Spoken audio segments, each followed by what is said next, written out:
Hey everybody, welcome to What's Up Wednesday. This week I want to talk about AI, artificial intelligence. I know this is a little bit of a hot topic right now, and I'm gonna I'm gonna try to keep this very succinct to using AI tools for writing.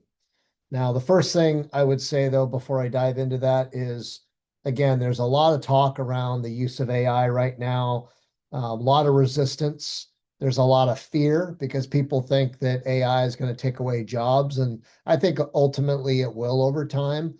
But I also know that we need to adapt and we need to embrace the change, or we're going to find ourselves getting left behind. So I think that the use of AI in our jobs and our everyday lives is being defined, and I think we're going to continue to see change and evolution. But for now, let's focus specifically on how I think many of us have become fairly accustomed to using AI, and that is in writing. Now, there are a lot of different companies out there that offer AI solutions. And for the sake of this What's Up Wednesday, I'm going to talk specifically about the tool that I use, which is ChatGPT 3.5. Now, for those of you who have used it, there are free versions of AI tools and there are subscription or paid versions, and you have to kind of choose what's best for you. But here are some of the pointers and some of the tips that I'll give people. And I'm seeing a lot of misuse and abuse of these tools, which is why I want to address this specific topic this week. So, first off, if you perform a query around a specific topic, like give me an example of a policy related to working alone. That would be a really good example of something where ChatGPT in this case is going to give you a framework of what a policy may look like for working out alone without anybody else. And it's going to be a really good example that you can utilize. Where I want to be very cautionary and where I want people to be aware is not to take that policy and publish it and use it without reviewing it.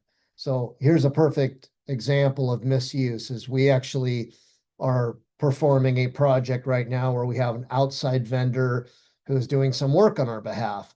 And just this last week, I received, I would say, somewhat of a framework for a portion of that work. And very quickly, I identified that this was created using ChatGPT or some other tool.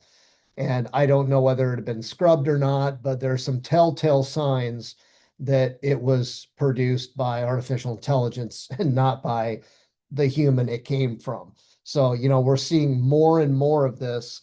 And the other thing that I would caution is that if you perform a query to produce a result, it could be a policy, it could be a blog article, it could be anything. The reality is that's the amazing thing is it could be almost anything.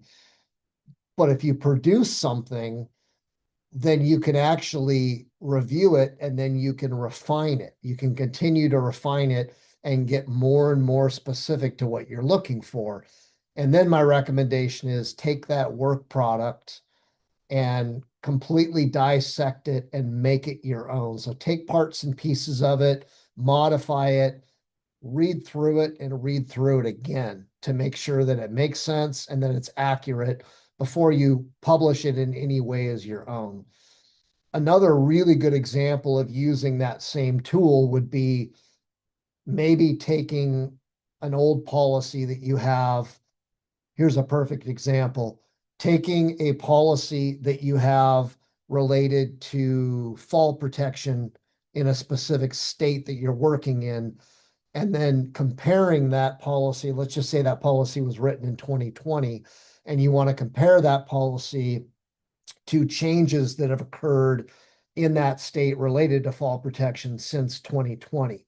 You could run that through an AI tool like ChatGPT, and it will tell you any updates that have occurred related to regulatory requirements on that topic in that state. So then you can review your program, you can compare it and you can add the updates as necessary to update your program. It's a perfect example of a great way to use that tool. And one other would be maybe to take, let's just say you have an idea and you've, whatever it might be a marketing idea, it might be something around culture, whatever it might be. I know I'm being pretty vague here, but you could take two or three different things that you've created kind of when you're in your creative, innovative mode, and you can add those documents and you can ask AI to combine them for you and even go as far as indicating that you want them to be written in an engaging format or in a creative format, whatever that might look like. You can put um, a mood characteristic to it. So again, I mean, an amazing tool that's available to us, and the capabilities are I think to an extent far beyond our comprehension right now. But I think the biggest point I want to make is be really cautious how you utilize the end product. Don't just have it do your homework for you, your assignment for you, produce it, save it, and turn it in, because more often than not, it's going to be very obvious what you did, and it's going to get you in trouble. I know I was just talking to a friend recently who had hired somebody to perform a lot of different types of clerical work on her behalf. And she asked this person to create some policies and update some documents. And every single thing turned in by her new employee was ChatGPT generated, and it wasn't filtered, it wasn't scrubbed, it wasn't reviewed. And the reality is that example can result in losing a job, and we don't want to do that. So use ChatGPT for good, use it to make you better, um, but make sure you use your own work. That's my warning, is make it your own. Don't just have it do the work for you and turn the work in. Have it help you with the work to make your work better. Hopefully that's helpful. We'll see you next Wednesday.